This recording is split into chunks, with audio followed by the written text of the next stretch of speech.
Ok, bonjour la famille, bienvenue dans cet nouvel épisode de Parlons-en Agribusiness. C'est vrai que ça fait un bout, ça fait un peu longtemps, j'ai pas fait une nouvelle vidéo sur l'agribusiness. Donc, pour la vidéo d'aujourd'hui, je vais vous donner 5 raisons pourquoi tu ne dois pas élever les poulets locaux. Ok, donc 5 avantages et 5 inconvénients de l'élevage des poules locaux, les poules locales ou bien les poulets locaux. Ok, aussi à la fin de la vidéo, on va encore reparler du fichier Excel que j'avais mis dans le fichier Excel que j'avais utilisé dans ma vidéo sur l'aliment. Beaucoup de gens m'ont contacté à propos de ce fichier. Ok, donc j'avais dit que ce fichier se trouve maintenant dans la formation en ligne. Donc il y a beaucoup de gens qui ont acheté notre formation en ligne sur l'élevage de poulet de chair et ils ont eu ce fichier. Mais quand ils utilisent le fichier, ils ont toujours des questions par rapport à... Il y a d'autres choses qu'on devait ajouter à ce fichier pour avoir vraiment la prévision, pour avoir l'estimation de ses dépenses, ok, pour bien faire le devis de son élevage de poulets. Beaucoup de gens font, oh, j'ai besoin d'un devis pour l'élevage de 100 poulets, 1000 poulets. Avec ce fichier, tu peux avoir les devis de nombre de poulets que tu veux. Ok, donc aujourd'hui, on va voir un peu les ajustements par rapport aux produits vétérinaires. Parce qu'il faut le savoir, quand tu élèves des poulets, tu auras besoin de faire des dépenses des produits vétérinaires. Tu vas acheter des antibiotiques, des vermifuges. Tu vas parfois avoir besoin aussi de vacciner, les vaccins. Tu vas avoir besoin de désinfectants pour les pédiluves, donc pour que les gens puissent, donc tu vois, pour désinfecter par exemple le local, ou bien quand tu veux faire une pédiluve pour que les gens, quand ils veulent rentrer, ils mettent leurs pieds dans ce bain avec le bain avec le désinfectant, avec la solution avec le désinfectant, ok? Donc aujourd'hui, on va parler encore de ce fichier. Et puis, je tiens à remercier tous ceux qui se sont abonnés, tous ceux qui m'ont demandé à propos de ce fichier. Ok, c'est quoi un poulet local? Donc, le problème, ce poulet-là, différemment des pays, c'est appelé différemment dans différents pays, ok? Par exemple, chez au Cameroun, on appelle ça des poulets bicyclettes. En fait, c'est des poulets qui sont natifs, qui sont un peu indigènes, qui sont adaptés à votre environnement. Au Congo-Brazzaville, par exemple, on les appelle les poulets bateke. Ok, les poulets bateke. Ok, donc c'est des poulets qui sont petits, souvent ils sont pas gros, et puis ils courent vite. La plupart des moments, on les trouve à l'air libre. Ok, donc on va parler de 5 avantages et 5 inconvénients pourquoi élever les poulets locaux.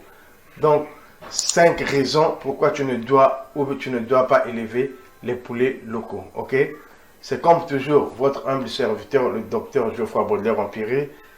Donc, abonnez-vous à la chaîne, likez. On a besoin vraiment que vous puissiez liker les vidéos. Et puis, pour ceux qui sont pas encore abonnés, abonnez-vous à la chaîne et laissez des commentaires. Ok, je vous dis, let's go!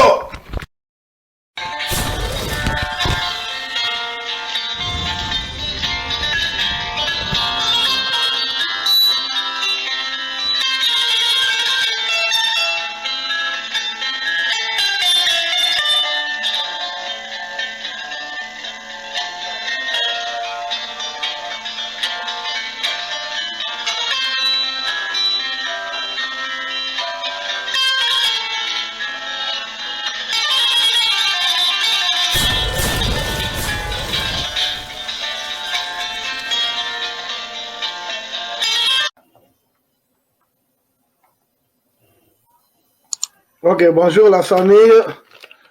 Chose première, chose due. Ok, donc aujourd'hui, comme je l'ai dit, on va parler des raisons. Je vais te donner 5 raisons pourquoi élever les poulets locaux. Donc, 5 raisons pour ou contre l'élevage des poulets locaux. Ok.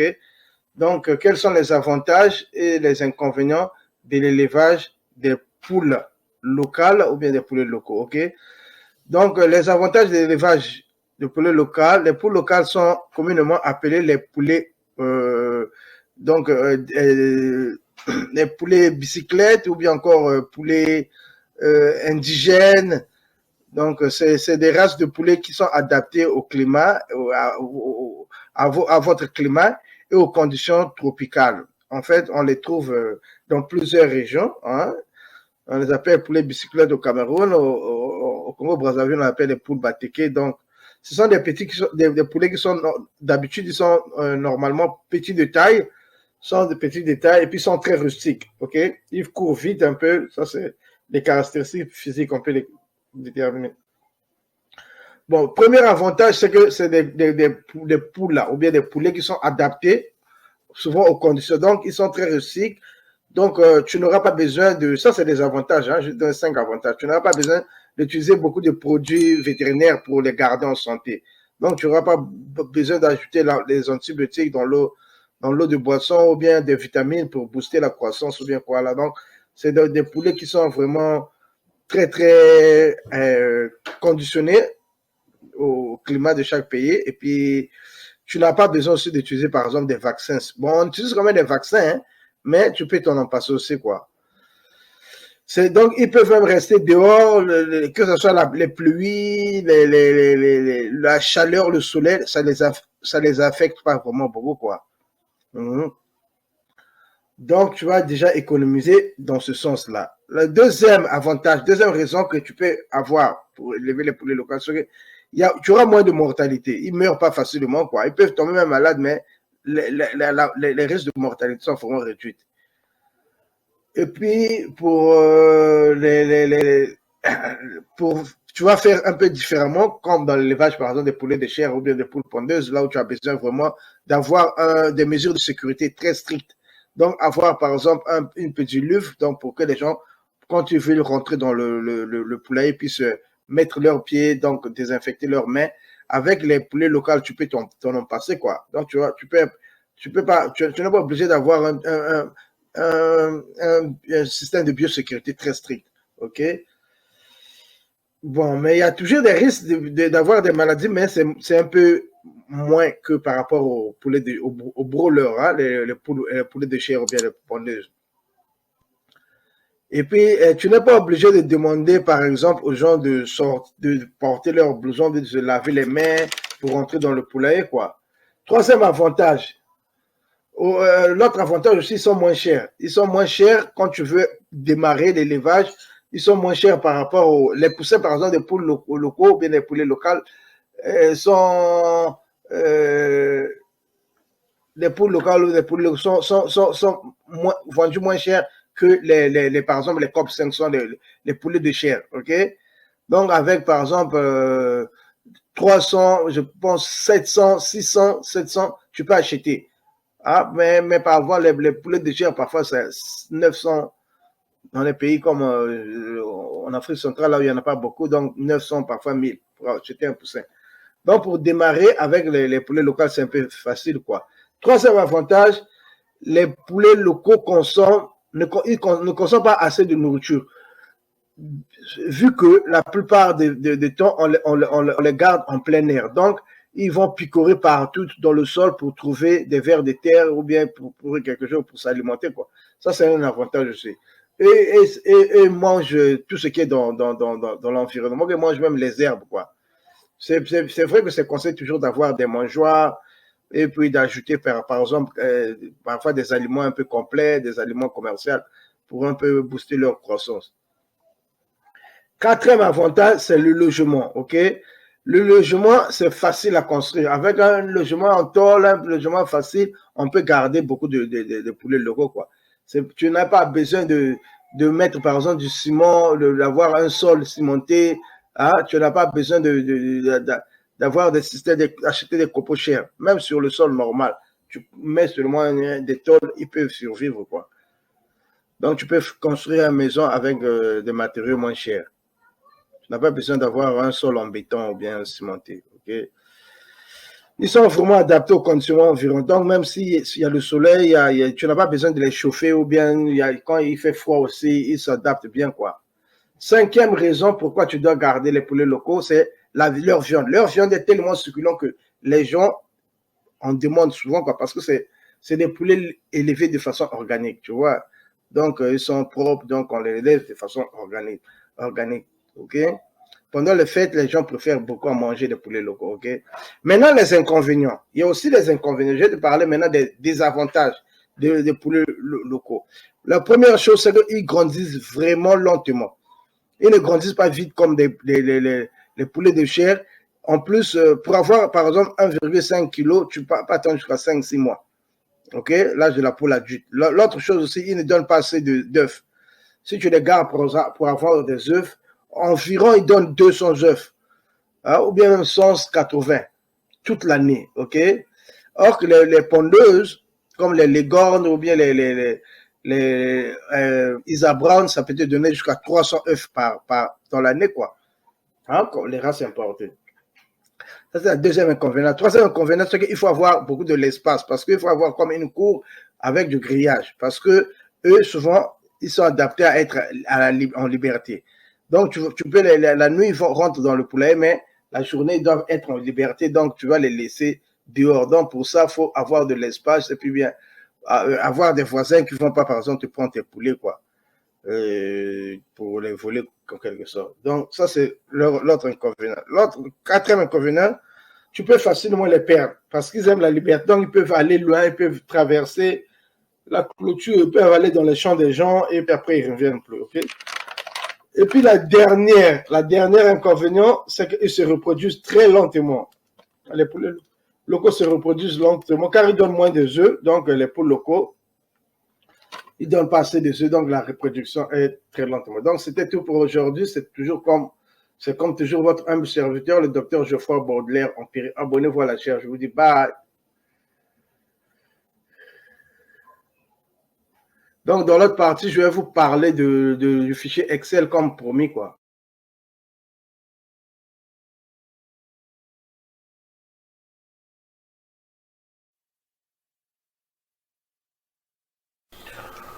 Ok, bonjour la famille. J'ai juste un petit rappel, disons un petit retour. J'ai parlé de ce fichier-là il y a quelques mois et j'ai des amis qui ont acheté la formation. Ce fichier se trouve dans la formation. Le fichier pour calculer le budget, disons calculer ses dépenses quand tu fais l'élevage. Ok, ok, surtout dans l'élevage des poulets de chair.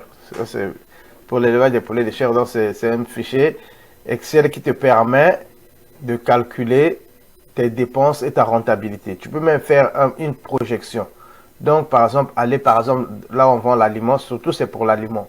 Là on vend l'aliment, connaître les prix, et puis essayer de dire que si j'ai comme les poussins aussi, à combien je peux acheter les poussins. Et au bout de ça, c'est une projection pour vendre après 2 mois. Donc, disons quand ils ont 2 kilos. OK? Donc, tu fais les projections et puis ça va te donner à peu près combien tu vas gagner. OK? Bon, là, je vais faire ça par rapport aussi, parce que là, je vais mettre des prix, par exemple, des produits, comme les produits du vermifuge, les vermifuges pour vermifuger, les désinfectants aussi, parce qu'on a parlé aussi de la désinfection. Donc, les antibiotiques, on va essayer de mettre un peu le prix des produits et voir comment les choses peuvent changer. OK? Parce que c'est des simulations. Ici, à la base, on a une bande. La taille de la bande, c'est pour 1000 sujets. Donc, 1000 poussins. OK? Donc, si tu achètes les poussins d'un jour. OK?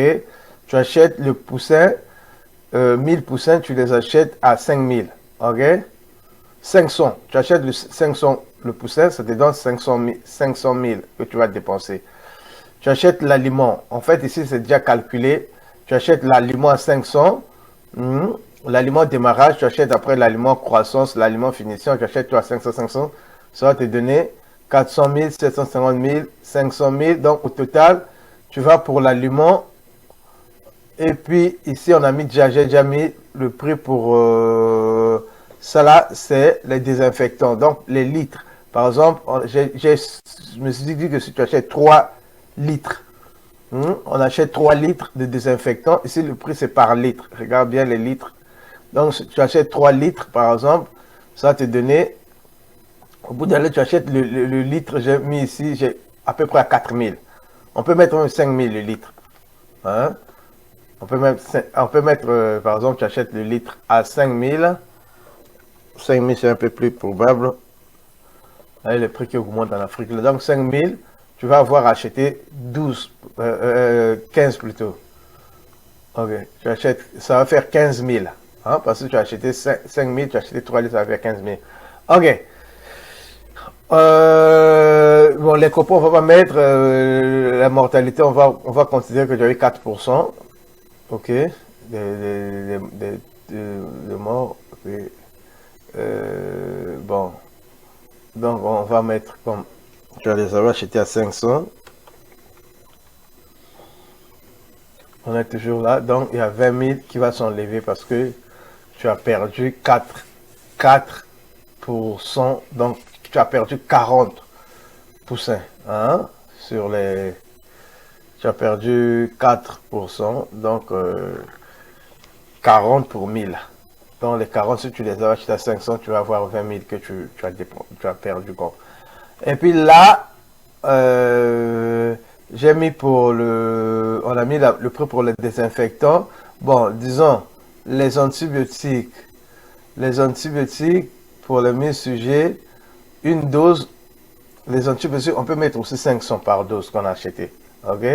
Parce que moi, je sais que quand tu achètes, par exemple, pour 1000, tu achètes à peu près pour 1000 doses. Quand tu achètes les antibiotiques, les vaccins, pour 1000 doses, ça peut te coûter jusqu'à même 10 000. Ok, les vaccins sont vendus très très cher en Afrique.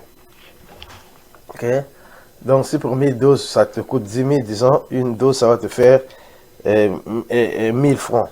Ok, mais on va prendre comme si c'est 500, parce que les prix changent aussi. Ok, on va mettre 500 pour une dose de Gomboro et 500 pour une dose de Newcastle. On va mettre 500 pour une dose de Newcastle. Ok. Ok. Donc là, on a 50 000 pour les 1000 sujets. Donc, qu'est-ce que j'ai fait? 500 pour 1000 sujets.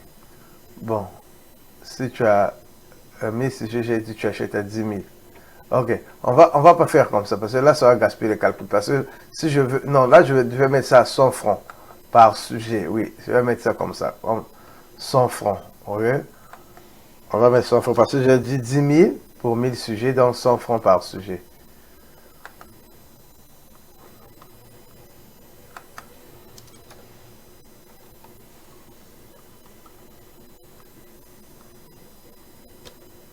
Ok, donc, non, même 100 francs par sujet, ça va donner 10 000. Non, non. Ça va faire 10 francs par sujet. Bon, parce que j'achète 10 francs par sujet pour que ça puisse faire vraiment 10 000 que tu as dépensé. Ok.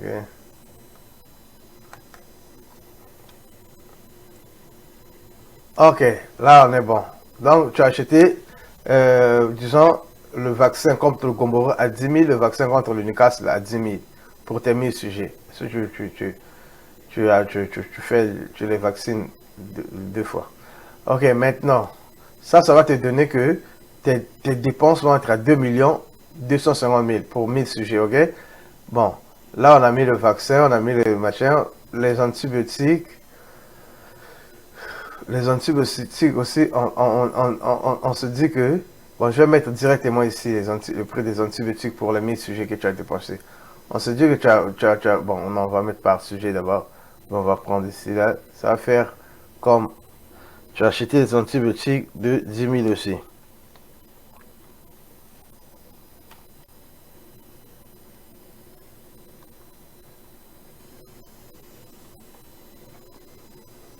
Ok, tu as acheté des antibiotiques de 10 000 pour tes 1000 sujets, ok? Donc, on est là. On est là, toutes tes dépenses que tu vas faire, ça va faire 2 215 000 que tu vas pouvoir dépenser avec les prix qu'on a mis ici, là. Ok? Maintenant, là, on n'a pas mis, par exemple, les dépenses, par exemple, pour le transport, les copeaux, j'ai skippé ça, ok? Après, tu as, quand tu as les 2 kilos, ils ont 2 kilos, environ quoi. Il y en a qui vont peut-être 1,8 kg, il y en a qui ont 2 kg 200. Donc, en moyenne, on dit 2 kilos. Et puis, tu vends le kilo à 1500 le kilo. Donc, si tu vends tout à un grossiste, il te dit, je vais prendre tous tes 1000, à 2000 francs le kilo. Et puis là, tu vas avoir 3 millions. Quand tu vends, tu as dépensé 2 215 000. Et puis là, ton profit va être 787 000. 787 000, ça, tu le fais en 2 mois. C'est pour ça que c'est en 2 mois, si tu as l'argent pour commencer, quoi. C'est ça ce c'est ça ce que ça donne, ok? Donc c'était tout, c'est juste pour réexpliquer aux gens comment ça fonctionne ce fichier. C'est un fichier qui est bien, il y a beaucoup de détails ici que je n'ai pas expliqué, mais c'est déjà mis pour toi dedans. Ok, tu vas aller te renseigner sur moi, les prix et faire rentrer les prix ici. Ok, c'est comme toujours votre humble serviteur, Dr Geoffroy Baudelaire Empire. Je vous dis bien, bye, à bientôt.